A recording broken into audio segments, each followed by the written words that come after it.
हाय, मैं हूं चिन्मय और आपका जागरण स्टूडियोज में बहुत बहुत स्वागत है। आज के इस खास कार्यक्रम में हम बात करने वाले हैं एक क्रांतिकारी चिकित्सा टेक्निक के बारे में, रोबोटिक सर्जरी के बारे में, जिसने सर्जरी के क्षेत्र में बहुत सारी नई पॉसिबिलिटीज को खोल दिया है। और आज हम बात करेंगे जनरल सर्जरी के बारे में और यूरोलॉजी सर्जरी के बारे में।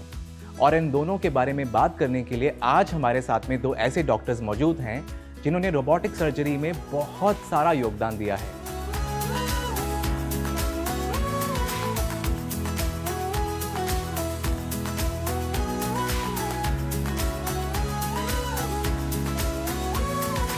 सबसे पहले मैं वेलकम करूंगा डॉक्टर अमित बंसल का, जो कि एक यूरोलॉजिस्ट हैं। रोबोटिक सर्जरी में उनका बहुत अच्छा खासा योगदान रहा है। और आज हमारे साथ में हैं डॉक्टर हेमंत कुमार कसरागोड़, जो कि जनरल सर्जरी, लेप्रोस्कोपी और रोबोटिक सर्जरी में भी उनका काफ़ी अच्छा योगदान रहा है। वेलकम डॉक्टर्स, आपका बहुत बहुत स्वागत है। Thank you so much, thank you for having here. जैसा कि मैं देख पा रहा हूँ कि आप दोनों जो हैं थोड़े अलग अलग लिबास में हैं, तो इसके पीछे ये क्या राज है? This is like our second skin. हम जिस मोमेंट हॉस्पिटल में आते हैं और जिस मोमेंट हॉस्पिटल से निकलते हैं, इसी में रहते हैं। This is our OT dress, this is how we go about, this how we live. इसलिए हमने यही पहन के आज यहाँ पे आए हैं कि ताकि आपको पता चले exactly how we are there in what is our actual situation in the hospital. आप ओटी छोड़ के तो नहीं आए ना? नहीं, don't worry about that. For us patients come first, so वो सब हम देख के ही यहाँ आए हैं। So this is what we wear in the OT. हमारा कैप है, एक मास्क रहता है, वो हमने अभी नहीं पहना क्योंकि आपको फिर चेहरा ही नहीं दिखाई देगा। So that is only thing that is missing, otherwise this is how we go about the entire day. Doctor Amit, आप? कंफर्टेबल बहुत है ये ना, कुर्ता पजामा ही है बेसिकली। आप ही कह सकते हो कि आप when you walk out from your home, तो हॉस्पिटल के चेंजिंग रूम में we leave our home over there.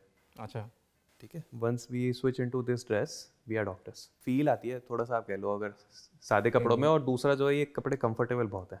अगर पूरा दिन आपको भाग के काम करना है, पेशेंट देखने, ऑपरेट करना है, you need a comfortable attire. मैं चिन्मय की तरह जीन्स पहन के मैं पूरा दिन रन अराउंड नहीं कर सकता, ऑपरेट नहीं कर सकता, बिकॉज थोड़ा सा जो है वो एक कहीं ना कहीं मूवमेंट रेस्ट्रिक्ट होती है। ठीक है। तो दीज थिंग्स हेल्प्स। और प्रैक्टिकली जो हमारी लाइफ होती है, we are actually living in the hospital and we are going home to sleep. So ये हमारे लिए होमली अटायर है। नहीं, बिल्कुल वाइब आ रही है, फील आ रही है कि आप हमारे साथ में हैं। और इसी फील और वाइब के साथ में आइए हम अपना पॉडकास्ट शुरू करते हैं। सबसे पहले मैं पूछना चाहूँगा डॉक्टर अमित आपसे कि हम रोबोट्स का इस्तेमाल यूरोलॉजी सर्जरी में क्यों करते हैं और इसके क्या फ़ायदे हैं?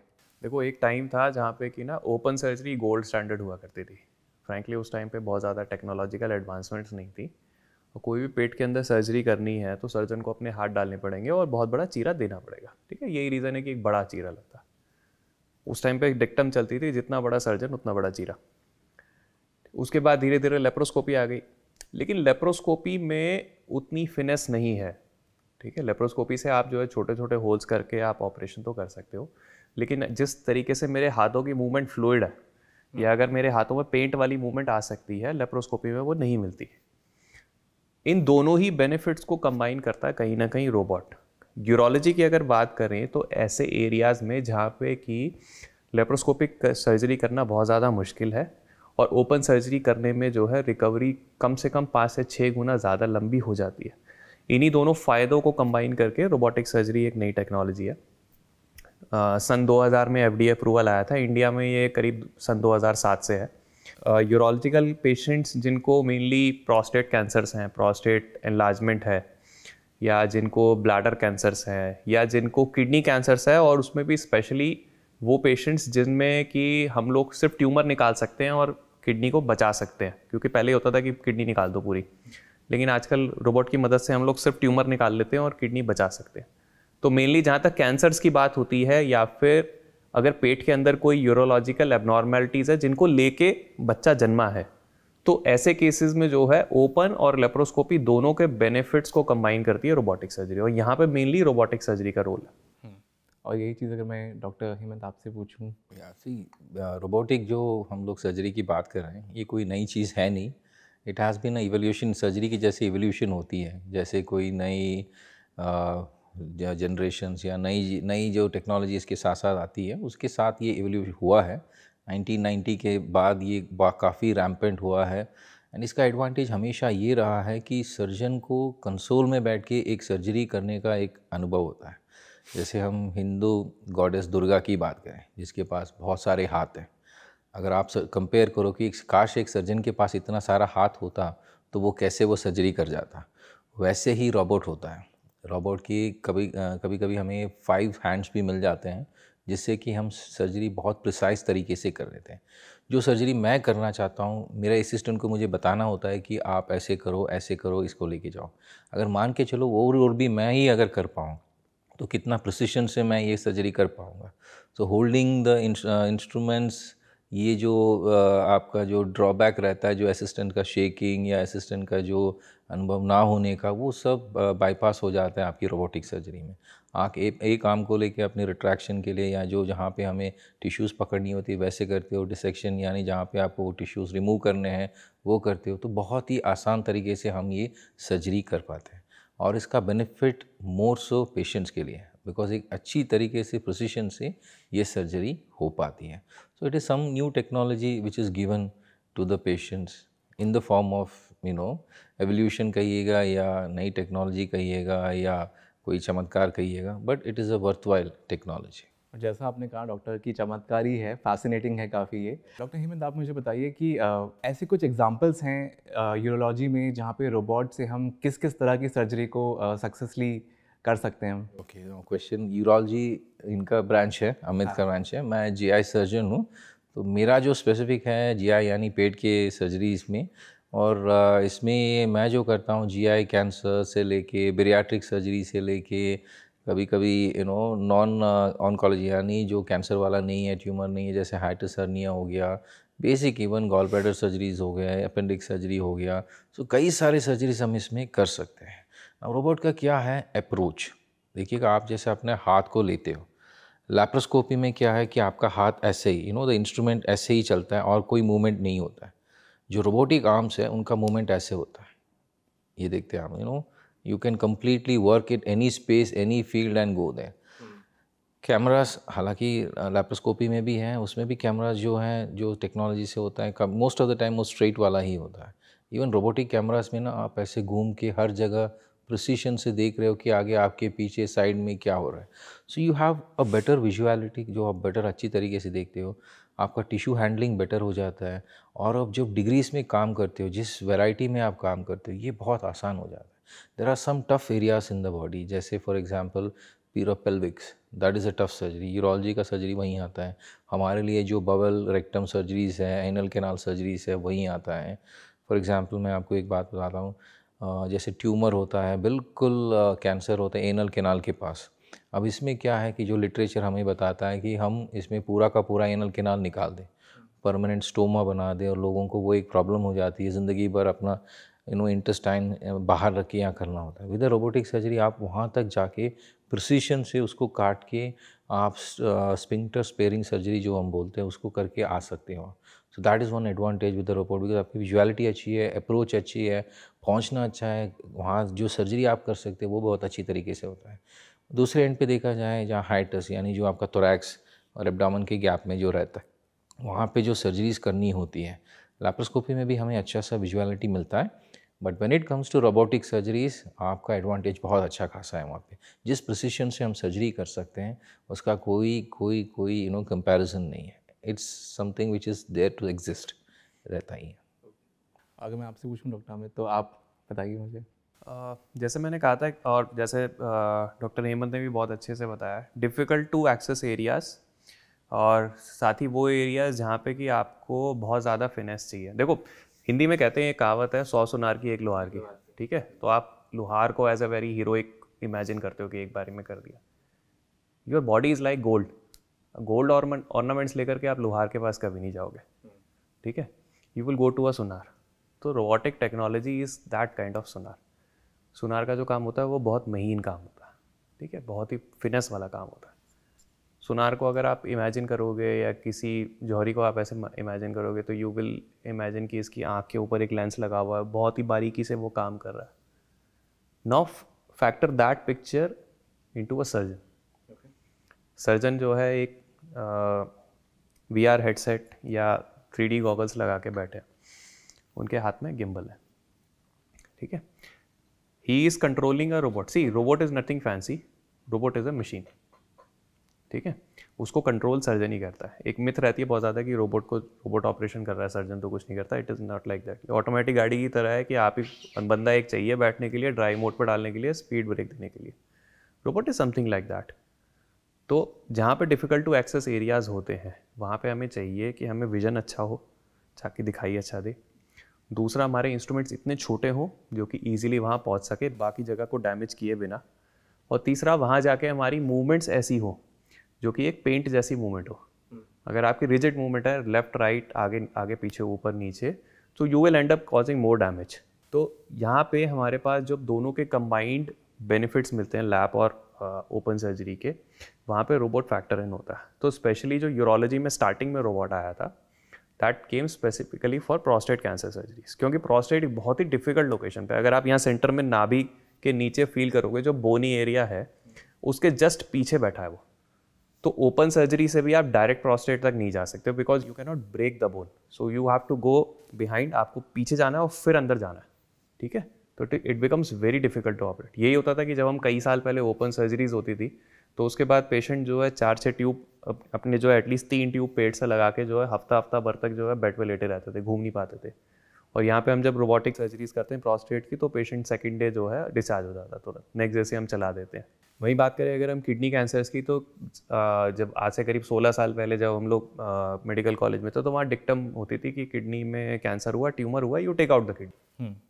उसके बाद डेफिनेटली ट्यूमर बायोलॉजी को समझते हुए भी मेडिकल एडवांसमेंट्स आई हैं, but a big part of that is the way you operate. Robot helps in the same way, जैसे मैंने बताया कि विजन आपके पास ज़्यादा अच्छा है, आपके पास उस ट्यूमर को हैंडल करने की जो है इंस्ट्रूमेंट्स जो है बेटर हैं, डेक्सटेरिटी अच्छी है, तो आप अंडर विजन देखते देखते आप जो है उस ट्यूमर को निकाल सकते हो और किडनी को बचा सकते हो। देखो फंडामेंटली हमारे पास जवाब तो है नहीं कि इस किडनी में ट्यूमर क्यों बना।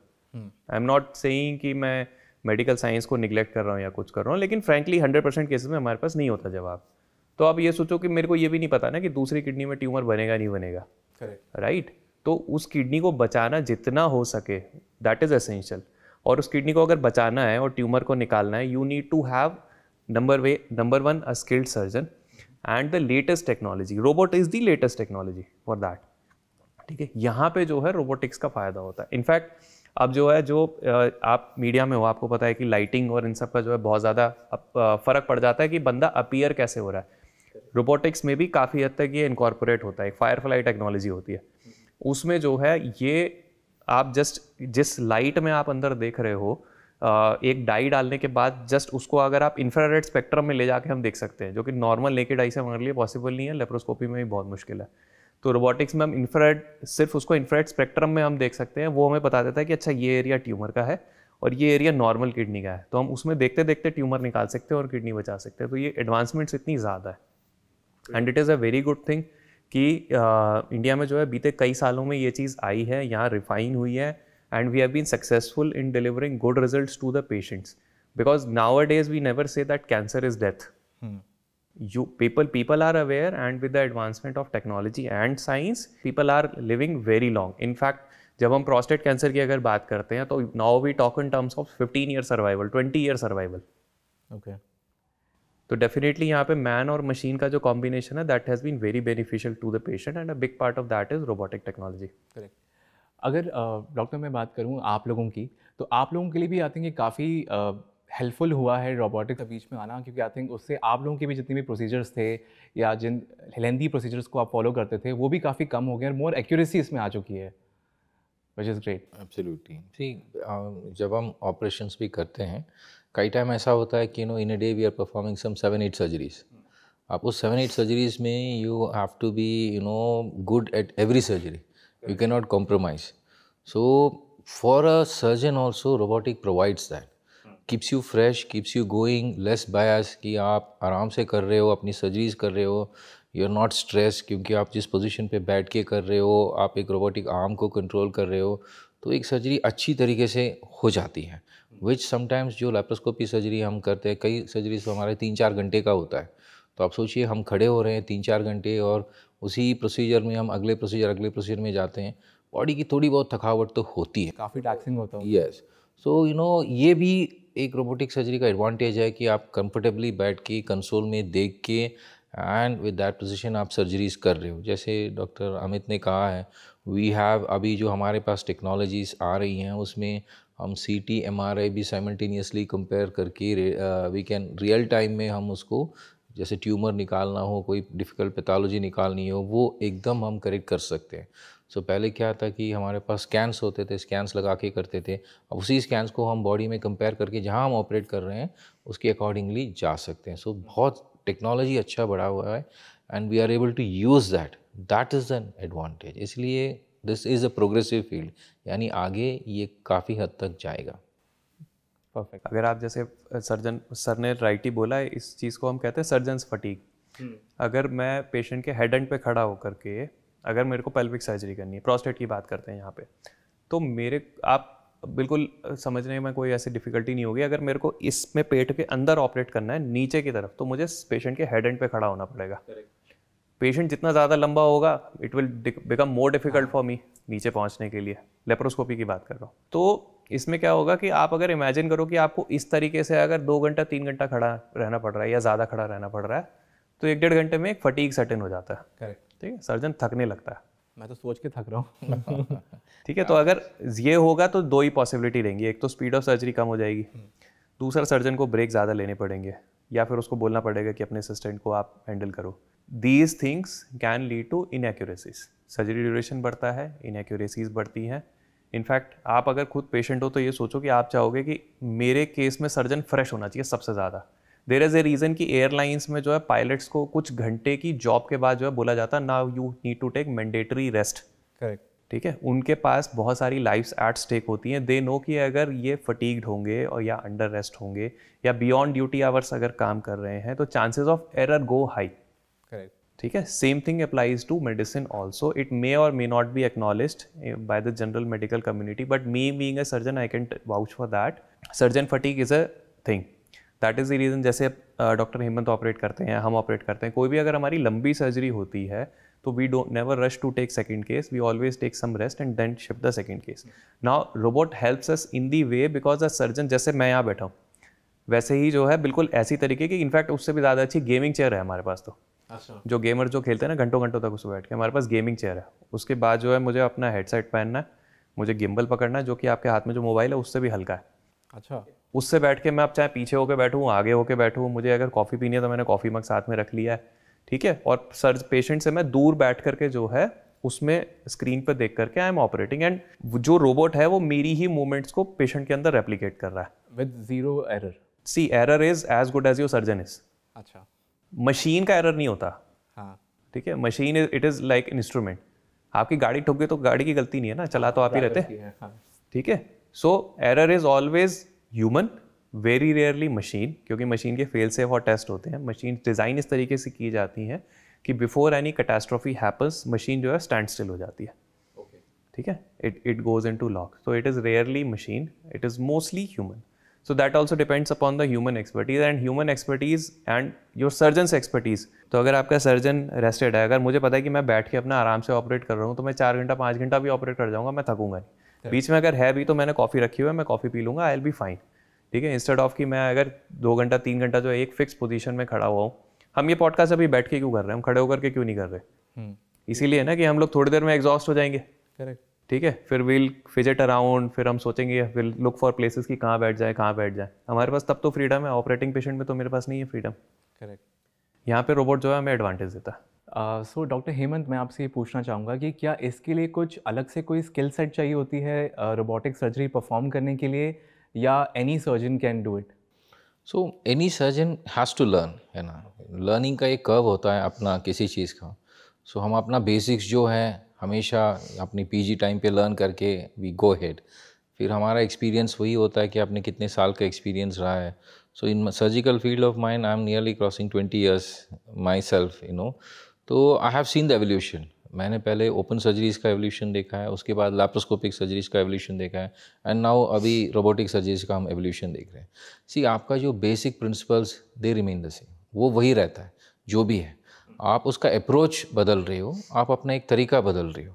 जो आप पहले हैंड इंस्ट्रूमेंट्स यूज़ करते थे, उसके बाद आपने लैप्रोस्कोपिक इंस्ट्रूमेंट्स यूज़ किया है, एंड नाउ अभी रोबोटिक आप ये चला रहे हो। सो बेसिकली कर तो वही रहे हैं हम लोग कि हम ट्यूमर निकाल रहे हैं everything, but in a better way, ठीक है. So yes, there is a learning and there is a learning curve. So जैसे हमारा एक्सपीरियंस आ जाता है उसमें, हमें ऑलरेडी उस फील्ड में हम आ जाते हैं. And to be very honest with you, हम बात करें तो ऐसा नहीं है कि रोबोट आ गया और हम उसको बैठ के चलाना शुरू कर दिए. We are practice for hours before we actually come out to the patient. यानी हमने इतना टाइम उसमें बिताया है, हमने इतना किया हुआ है और अपना एक खुद का एक तरीका बनाया है कि हम एक सर्जरी कैसे करें, सबसे ज़्यादा बेनिफिट पेशेंट को कैसे दें, वेदर पोर्ट्स, वर्किंग और operation duration, everything. And there are some mentors जो already in this field में there, and we share our experiences with them, they share our experience with us. तो एक दूसरे का वो knowledge आपस में बढ़ भी जाता है, and that is how we go ahead to take this technology ahead. तो आगे हम जैसे जैसे हम देखते हैं, चलाते हैं, तो हम अपना experience भी share करते हैं. So उसी तरफ से there is definitely skill, वो ज़रूरी है, and there is definitely a good hard work. So हर चीज़ के लिए ज़रूरत है, robotics में भी ये ज़रूरत है definitely. डॉक्टर अमित, अगर मैं आपसे पूछूं आपका वो फर्स्ट डे जब आपने इसकी ट्रेनिंग की थी या आपने किया था, तो उसका एक्सपीरियंस आप मेरे को बताइए. नहीं, पहले दिन तो एक्चुअली बहुत ज़्यादा फैसिनेशन होती है, बिकॉज आप हमेशा जो है पहले नॉलेज गैदर करते हो. पहले के टाइम पे हमारे पास मोस्टली बुक्स थी, बाद में फिर डिजिटल मीडिया जैसे यूट्यूब और ये सारी चीज़ें पिक की थी. सो इट इज़ जस्ट लाइक कि मैं अगर कोई चीज़ देख रहा हूँ ना, मुझे लगता है ये तो बड़ा ईजी है, दिख रहा है. And when we see masters operating, everything appears fluid, कि ये तो आदमी बिल्कुल ऐसे ऑपरेट कर रहा है जैसे एक पेंटर जो है, एक आर्टिस्ट जो है वो कैनवस पे पेंट करता है, राइट. तो उसकी एक्साइटमेंट होती है. But when you really get to the machine, आपको फाइनर नुआंसेस पता चलती है. यू लर्न थिंग्स जो कि आपको बुक से पता नहीं चलती, जो कि आपको खुद डिवाइस ऑपरेट करके पता चलती है. जैसे आप गाड़ी चलाते देखते हो ना, किसी को बड़ा ईजी लगता है, but once for the first time when you get behind the wheel, आपको समझ आता है ओ यहाँ पे क्लच का है, खासकर मैनुअल, तो कि अच्छा क्लच ऐसे छोड़ना है, एक्सेलेरेटर ऐसे दबाना है, समथिंग लाइक दैट. तो स्टार्टिंग में थिंग्स आर जिटरी. स्टार्टिंग में we never operate on the patient. तो हम लोग स्टार्टिंग में जो है ड्राई लैब्स और वेट लैब्स करते हैं, यानी कि देयर आर सिमुलेशंस. ओके. तो एक्चुअली कोई पेशेंट नहीं होता, but system makes you believe that you are operating a patient. तो उसमें हम जो है कई घंटे जो एक्सरसाइजेस करते हैं, ताकि एक हमारा माइंड मसल कनेक्शन बनता है. कोई भी आदमी जो इस पॉडकास्ट को देख रहा है, जो ज़रा भी जिम जाता होगा, उसको माइंड मसल कनेक्शन के बारे में डेफिनेटली पता होगा कि एक मसल के साथ आपका एक ऑटोमेटिक फ्रीक्वेंसी बनती है, एक कनेक्शन ऐसा बनता है जिससे कि आपकी मूवमेंट्स जो हैं ऑटोमेटिक हो जाती है. ठीक है, आपके पास ये फ़ोन है जी, स्टार्टिंग में इसके बटन कौन से कहाँ थे आपको नहीं पता था. हाँ. ठीक है, जब आपने नया नया लिया होगा, थोड़े दिन के बाद जो है आप जेब में बैठे बैठे अगर किसी की कॉल काटनी है, तो बिना इसको पॉकेट से बाहर निकाल के आपको पता है, अच्छा फील करके ये चीज़ यहाँ है, तो आपका आपके डिवाइस के साथ कनेक्शन ऐसा बन चुका है. This won't happen if suddenly आपके पास कोई दूसरे मॉडल का अगर फ़ोन आ जाता है. तो इसी तरीके से जो है वो आवर्स ऑफ प्रैक्टिस होती है, ड्राई लैब्स होती है, सिमुलेशंस होती है, जिनको हम कई घंटे लगा के प्रैक्टिस करते हैं. Once we are comfortable with that, we move to wet labs, something of that sort but more physical. But mainly कौन सा ऐसा दिन होता है जब हमें लगता है कि now we can operate a patient. Now in my case it was the day when I felt that अगर मेरी फैमिली में किसी को अगर प्रॉब्लम है तो मैं उनको कंफर्टेबली रोबोटिकली ऑपरेट कर लेता हूँ. The day I got that confidence, I decided कि हाँ अब मैं ऑपरेट कर सकता हूँ. It is a good thing that when we were getting trained at PGI Chandigarh, at that time they had robot. और 3 साल में जो है वहाँ पे मिलिट्री से कम रगड़ा नहीं होता हमारा. So we are seeing hundreds of patients every day. Many patients are getting operated robotically. We have had very good mentors over there, and 3 साल हमारी जो है उसी हिसाब से जो है रोबोटिक ट्रेनिंग भी काफ़ी अच्छी रही है. सो ये जो कॉन्फिडेंस बिल्डिंग, सिमुलेशन, ये सारा जो है हमारा उधर से ही डेवलप हुआ था. तो that is the value of proper training, proper practice, and dedicating all those hours after the hospital, and your mentors actually pointing out errors in your ways and building you to a certain level जहाँ पे आपको पता है कि आप अपने family वालों को अगर कॉन्फिडेंटली ऑपरेट कर सकते हो, तो हाँ मैं आप किसी को भी ऑपरेट कर सकता हूँ. सो इट इज़ डेफिनेटली प्रैक्टिस. और ऐसा नहीं है कि हमारा जो है एक प्रैक्टिस में एक सैचुरेशन आ जाता है कि हाँ हमने अब सीख लिया. रोबोटिक टेक्नोलॉजी जैसे सर ने बताया, इट इज़ ऑलवेज इवॉल्विंग. कई साल पहले तक हमारे पास फायरफ्लाई और ड्रॉप इन प्रोब्स और ये सारे नहीं हुआ करते थे. आजकल हैं, तो समय के साथ हमने जो वो सीखे भी हैं, उनको अपनी प्रैक्टिस में इनकॉर्पोरेट भी किया. तो ये जो है एक वीडियो गेम जो कंट्रोल जैसे हम करते हैं वैसे होता है या कैसे, अगर आप दर्शकों को बताना चाहें? काफ़ी हद तक वही है, काफ़ी हद तक वही है। डॉक्टर, मैं आपसे पूछना चाहूँगा कि रोबोटिक सर्जरी के दौरान क्या कोई कॉम्प्लिकेशंस या कोई खतरे हैं, और ये ट्रेडिशनल सर्जरी से कितना ज़्यादा डिफरेंट है या कितना ज़्यादा एडवांस्ड है? See complication wise there is no difference, ठीक है, बिकॉज इट्स द सेम। आप अगर हाथ से कर रहे हो कोई सर्जरी, लैप्रोस्कोपिक इंस्ट्रूमेंट से कोई सर्जरी, या रोबोटिक से कर रहे हो, there is no difference in terms of yes equipment failure. That is the only thing, आप अगर बोला जाए तो that is only complication that you can say that ये इक्विपमेंट काम नहीं कर रहा है, right, that is only complication you say. Otherwise अगर आप सर्जरी कर रहे हो, you are doing it with a particular instrument या particular set of thing, so वो जो है जिसका भी हो उतना ही रहता है जितना सर्जन का स्किल सेट है। अगर सर्जन का स्किल सेट अच्छा है, you can expect everything to go smooth cake like, ठीक है। अगर सर्जन का स्किल सेट अच्छा नहीं है एंड इज़ ट्राइंग अटेम्प्टिंग, तब इंजरीज या कॉम्प्लिकेशंस होने के चांसेस हैं। To be very honest with you, जो कॉम्प्लिकेशन रिड्यूस करने के लिए we have come out with robotic surgeries. जहाँ पे हमें लगता था पहले कि ये डिफ़िकल्ट है, अप्रोच मुश्किल है, हम काश ऐसा होता कि हमें कोई इंस्ट्रूमेंट मिल जाती जिससे हम ये कर पाते, तो उस अप्रोच से ही रोबोटिक सर्जरी आगे आया है और इसी का हम उपयोग कर रहे हैं अभी हमारी सर्जरी के लिए। तो हमें ज़्यादा ये बेनिफिट लगता है रादर देन कोई कॉम्प्लिकेशन लगता है। इक्विपमेंट फेलियर की बात जब किया जाए तो ये देखिए, जो रोबोट्स आते हैं ऐसे थोड़ी है कि छोटे मोटे हैं। ये अगर कॉस्ट वाइज की बात करें तो they are costing around 18-20 crores. So ये सारा जो टेक्नोलॉजी बन के ही आते हैं, राइट, इसमें सारा कुछ जो है advance technology that you can से, सब कुछ है जहाँ आप सोच भी नहीं सकते थे कि किसी इंस्ट्रूमेंट में ऐसा होगा। That precision, that is how robotic surgery जो है आगे जा रहा है, इवॉल्व हो रहा है। आगे वाले टाइम में काफ़ी हमें सुनने को ये इसके बारे में मिलेगा। But at the same time surgical set, skill set जो जिसकी हम बात करें, ये हर कोई सर्जन के डिपेंडेंट है। एरर्स जो होते थे, जो असिस्टेंट के एरर्स होते थे, वो भी हमने मिनिमाइज़ कर दिया है रोबोटिक आने की वजह से। आपकी जो फील्ड की विजिबिलिटी है वो हमने बढ़ाया है with the camera work everything. आपको जो रेडियोलॉजिकल या जैसे कोई एक्स्ट्रा डाई यूज़ करके आप स्कैन करके देखना कि कोई पर्टिकुलर ऑर्गन कहाँ पे है, क्या है, ब्लड फ्लो उसका क्या है, वो भी आपको मिल रहा है। सो आपके हाथ में कई सारे ऑर्नामेंट्स, यानी आपको इतनी सारी सुविधाएं मिल रही हैं कि आपका वहाँ पे सर्जरी करने का टेक्निक बहुत अच्छा हो जाता है। You are able to produce excellent results जो आप नॉर्मली कर नहीं सकते हो otherwise. In the sense you use much more energy to actually get there. This is right in front of you, ये आपके सामने है, आपको बस you just have to go ahead. That is why it is very advantageous. Doctor Amit, एक बात बताइए, जैसे कि हमारे फिल्मों में देखते हैं कि एक हीरो होता है और उसका एक पूरा क्रू होता है, उनका एक फिक्स्ड हेयर वाला बंदा होता है, एक मेकअप वाला होता है, तो क्या आपकी भी ऐसे फिक्स्ड असिस्टेंट्स, ऐसे फिक्स्ड लोग होते हैं सर्जरी में जिनके साथ आपका एक तालमेल बना होता है, या ये रैंडमली शिफ्ट होते हैं? नहीं, सी फॉर किसी भी अगर प्रोग्राम को सक्सीड करना है, ठीक है, उसके लिए बहुत ज़रूरी है कि एक कोर टीम हो जिसमें हर एक को पता है कि किसको क्या करना है एग्जैक्टली, ठीक है। वही चीज़ रिपीटेडली कर करके वो उस चीज़ के मास्टर्स हो जाते हैं। तो रोबोटिक्स के लिए भी हमारी एक डेडिकेटेड टीम होती है, एक डेडिकेटेड नर्स है who will take care of the equipments, एक डेडिकेटेड टेक्नीशियन है जो सारी इलेक्ट्रिसिटी, रोबोट के टावर्स की पोजीशनिंग, उसके इंस्ट्रूमेंट्स की वेलबींग, उनकी मेंटेनेंस वो चेक करेंगे। सर्जन्स हो गए, सर्जन्स के अलावा जो है पेशेंट केयर नर्स हो गई, जो कि मेक श्योर करेंगी कि पेशेंट पूरी तरीके से प्रिपेयर्ड है रोबोटिक ओटी आने से पहले। तो ये एक टीम जॉब होता है एक्चुअली, ठीक है। मोस्टली जो लोग या पेशेंट्स थैंक करते हैं, they only thank the surgeon, ठीक है, क्योंकि वो उन्हीं को देखते हैं। But there is a big role, big team, and surgeon is a very small part of it.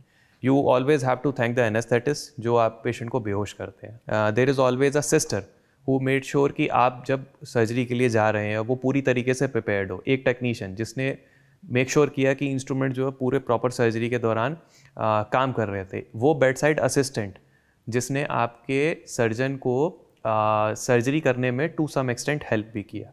So it is always a team effort. Surgeon happens to be one of the parts, but yes we have a dedicated team, every person knows their job well, and this is how we avoid hiccups. आज से मैं वादा करता हूँ कि जब भी मेरी सर्जरी होगी, जो ना हो, मैं डेफिनेटली सबको थैंक करने वाला हूँ। सो डॉक्टर हेमंत, ये तो बात हुई कि हमने रोबोटिक सर्जरी कैसे करते हैं, कितनी आसानी से आप लोगों के लिए ये बेनिफिशियल हुई है। अगर हम पेशेंट्स की बात करें तो उसमें रिकवरी की जब बात आती है तो पहले बहुत सारे स्कार्स होते थे बहुत बड़े-बड़े पेशेंट्स के, तो वो इसमें क्या कम हुए हैं और रिकवरी में कितना आसान हो गया है रोबोटिक सर्जरी के थ्रू पेशेंट्स के लिए, आप मुझे उसके बारे में बताइए। Very very true. एक हमारे यहाँ पे कहावत था पहले कि ही, जितनी बड़ी इंसिशन उतना बड़ा सर्जन। ठीक है, ये कहावत थी एक ज़माने में कि वो इंसिशन देख के उनको लगता था कि वाह बड़े सर्जन ने ऑपरेट किया होगा। बट वो ज़माना बदल गया है। इसलिए बदल गया है कि जो बेनिफिट्स अभी हैं पेशेंट को, मिनिमल एक्सेस सर्जरी जिसमें हम बोलते हैं कि छोटे छोटे छेदों से अंदर से दूरबीन से देख के जो सर्जरी करते हैं, तो वो जो एडवांटेज पेशेंट को मिलता है, जैसे फास्टर रिकवरी कंपेयर टू बहुत कम पेन, ठीक है, अब उनको वर्क जाने में काफ़ी बेटर लगता है। They can join gym, exercise अपनी जल्दी करा सकते हैं, खाने पीने के फास्टर रिकवरी हो जाता है, जो उनका डेली जो कंपेयर टू फैक्ट कि अपनी जो डेली वेलबींग फीलिंग है जो एक जनरल आदमी का रहता है कि आज हमें लगता है कि हमें कुछ एक एक्टिव फीलिंग जैसे जिसको हम अदर वर्ड्स में बोल सकते हैं क्वालिटी ऑफ लाइफ, वो बहुत बहुत बहुत बेहतर हो गया है विद मिनिमल एक्सेस सर्जरी। उसी को आप एक स्टेप आगे लेके जाओगे तो वहाँ आपको रोबोटिक सर्जरी आएगा विद प्रिसिशन सर्जरी, और भी छोटा सा incision and less number of incisions and दो सर्जरीज जो पहले आप सोच भी नहीं सकते थे कि इवन लैप्रोस्कोपी से हो जाएगा, वो रोबोटिक कर रहा है।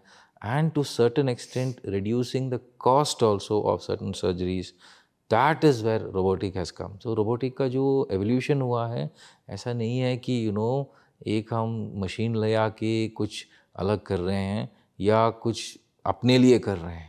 इसका सारा जो बेनिफिट है, to be very honest, patient के लिए है।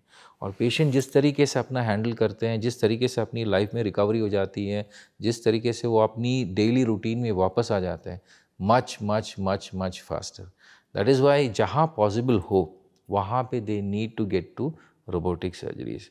जीआई सर्जरी की बात करें, there are lot of other surgeries कि छोटे छोटे जो सर्जरीज होते हैं जो आप नॉर्मली लैप्रोस्कोपी से भी कर सकते हो, रोबोटिक से भी कर सकते हो, तो कभी कभी एक क्वेश्चन रह जाता है कि do you actually need a robotic surgery. तो एक्सपर्टीज़ की बात है एंड एवोल्यूशन की बात है, पेशेंट कंफर्ट की बात है, बिकॉज कहीं ना कहीं एक पेशेंट से भी है।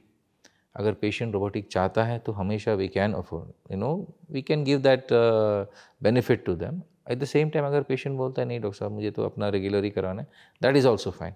सो हम हमेशा एक पेशेंट को एक्सप्लेन करते हैं कि रोबोटिक सर्जरी का क्या बेनिफिट है compare to a routine surgery, laparoscopic हो या ओपन हो, and we put the benefit in front of the patient. And आज तक ऐसा कभी हुआ नहीं है कि एक पेशेंट को बोला गया हो कि कौन सा बेनिफिट आपको अगर मिल रहा है तो वो पेशेंट बोलेगा कि मुझे ये बेनिफिट्स नहीं चाहिए। Most of the time patient doctor के विश्वास पे ही आते हैं, और डॉक्टर जो उनके हित में बोलता है, एक ट्रस्ट होता है पेशेंट और डॉक्टर के बीच, और उस पर वो मान के आगे चलते हैं। एंड दैट इज़ वेयर हमें लगता है कि हमें कुछ अच्छी चीज़ अगर आए और कुछ अच्छी चीज़ हम अगर एक पेशेंट को दे सकते हैं जो पेशेंट की बेनिफिट में हो, तो डेफिनेटली हमें उसे देना चाहिए। डॉक्टर अमित, अगर ये तो हमारी बात हुई कि कितना अमेजिंग है, फैसिनेटिंग है और एक्यूरेट है रोबोटिक सर्जरी, बट हर किसी इंसान का अपना एक बजट होता है, अपना एक एक मंथली बजट जैसे वही होता है। तो how expensive is robotic surgery, और क्या ये हर कोई करवा सकता है? तो इसके बारे में मैं आपसे जानना चाहूँगा। देखो, आपने ना अभी तक के पॉडकास्ट का सबसे प्रैक्टिकल क्वेश्चन पूछा, एंड आई एम श्योर जो भी ये पॉडकास्ट देख रहे हैं उनके दिमाग में भी आया होगा। कोई भी नई टेक्नोलॉजी आती है, yes definitely there is a cost factor to that, but जैसे मैंने आपको बताया कि ये बीते कई सालों से इंडिया में है, बहुत हाई वॉल्यूम में केसेस हो रहे हैं। सो मैंने जो एक्सपीरियंस किया है कि insurance companies have now started covering the robotic procedures, yes, and definitely अगर, और ये मेरा अपना पर्सनल एक्सपीरियंस रहा है कि अगर किसी पेशेंट की किसी चीज़ के लिए ओपन सर्जरी हुई है जिसके लिए रोबोटिक भी की जा सकती है, तो एक्चुअली उस ओपन प्रोसीजर के बाद जो पेशेंट का एक लंबा हॉस्पिटल स्टे होता है, उसमें जितना पेन किलर, जितनी दवाइयों की, इन्फेक्शन अगर हो गया तो उसकी मैनेजमेंट, फिर उसके बाद पेशेंट का जो है बहुत जल्दी जल्दी फॉलोअप के लिए आना, इन सब की अगर हम कॉस्ट मिला लेते हैं एंड ऐड टू दैट कि उस टाइम पे जब पेशेंट वर्किंग नहीं है, he is not working and perhaps may be he is not getting paid for that duration, तो कहीं ना कहीं ये कॉस्ट जो है मैच कर जाती है आपकी रोबोटिक सर्जरी की कॉस्ट की, जिसकी मुझे पता है कि आज मैंने ऑपरेट किया, पेशेंट को कोई मेजर इंसिजन नहीं है, वो 2 दिन बाद घर चला जाएगा, सीधा उसने 1 हफ्ते बाद आना है मेरे पास, ठीक है। तो कहीं ना कहीं हम जैसे एक एब्सोल्यूट टर्म्स में बात करते हैं तो वी सी ओनली कि एक सर्जरी की कॉस्ट कितनी आई। जो मोस्टली लोग इग्नोर कर देते हैं वो ये है कि रिकवरी टाइम आपका कितना लगा, कितना टाइम जो है आप अपना काम नहीं कर पाए, कितना टाइम ऐसा था जहाँ पे कि आपको बहुत एडिशनल दवाइयों की ज़रूरत पड़ी या आपकी मल्टीपल हॉस्पिटल विजिट्स हुई, आप हॉस्पिटल में बैठे रहे, बार बार आपने हॉस्पिटल की कंसल्टेशन फ़ीस पे की, प्रोसीजर फ़ीस पे की। तो इन सारी चीज़ों को अगर एक्चुअली में बैठ के अगर आप इसको कैलकुलेट करने के लिए निकालोगे तो actually the cost of open surgery will go very high. लेकिन क्योंकि वो धीरे धीरे अलग अलग टाइम पे होता है तो यूजुअली उसको लोग एडअप नहीं करते। इट इज़ जस्ट लाइक कि अगर मैं बैठ के आज यूपीआई से अगर मैं पेमेंट कर रहा हूँ ना छोटे मोटे खर्चों की, तो मैं इस समय जब पेमेंट कर रहा हूँ मुझे फ़र्क नहीं पता चलता। जब मैं साल के एंड में बैठ के अपनी आईटीआर फाइल करता हूँ ना तो मुझे समझ आता है कि यार इतनी पेमेंट कर दी मैंने, ठीक है। तो ये डायरेक्ट और इनडायरेक्ट खर्चे होते हैं जो कहीं ना कहीं जो एसोसिएटेड होते हैं। But still robotic surgery slightly more costly, उतना नहीं है। जब हम पहले करते थे तब तो बहुत ज़्यादा कॉस्टली था, इंश्योरेंसेस कवर नहीं कर रही थी, आजकल कवर करती हैं। और जो नहीं भी कवर करती हैं उसके हिसाब से भी जो है वो उसमें बहुत ज़्यादा डिफरेंस नहीं है पेशेंट्स का। जनरली वी हैव सीन, जब हम पेशेंट को अच्छे से एक्सप्लेन करते हैं, देखो अगर सर्जन अपने दिमाग में क्लियर है ना कि ये चीज़ डेफिनेटली मेरे पेशेंट को बेनिफिट करेगी और फ़ायदा देगी, तो उसी हिसाब से ना वो समझा भी पाते हैं। अगर सर्जन्स के दिमाग में अगर पुराने ख्यालात बैठे हुए हैं कि नहीं ये तो बहुत ज़्यादा कॉस्टली है, तो बताने में भी वो झिझकते हैं और पेशेंट इस चीज़ को समझते हैं। जब सर्जन झिझक रहा होता है तो पेशेंट भी झिझकता है, ठीक है। जिस सर्जन ने मल्टीपल पेशेंट्स ऑपरेट किए हैं और not just the medical part, उन्होंने फाइनेंशियल एस्पेक्ट को भी बहुत ध्यान से प्यार से देखा है, पास से देखा है, उस हिसाब से जब वो पेशेंट को बताते हैं कि ये चीज़ें हैं, ये आप चीज़ें एक्सपेक्ट कर सकते हो और ये आपको जो है मेडिकल चैलेंजेस आ सकते हैं, ये आपको फाइनेंशियल चैलेंजेस आ सकते हैं, तो जितना कॉन्फिडेंस से हम लोग समझाते हैं पेशेंट को, नफ़ा नुकसान सब चीज़ों का बताते हैं, ओपन लैब, रोबोटिक्स, सब चीज़ों का, that helps patient decide. And like doctor Hemant rightly said, that also builds confidence between the doctor and the patient, ठीक है। अब मैं बार बार पूरे पॉडकास्ट में गाड़ी का एग्जांपल कोट कर रहा हूँ। अगर सामने से अगर आपको कोई गाड़ी सेल कर रहा है और आपके पास ढेर सारे मॉडल्स हैं, ठीक है, तो अगर वो आपके अगर टॉप मॉडल की गाड़ियों के फीचर बताने में अगर वो झिझक रहा है ना, तो आप खुद झिझकोगे कि यार कुछ गड़बड़ तो नहीं है इसमें, ऐसा तो नहीं कि मैं आई एम विलिंग टू पे, बट जो सामने से बंदा जो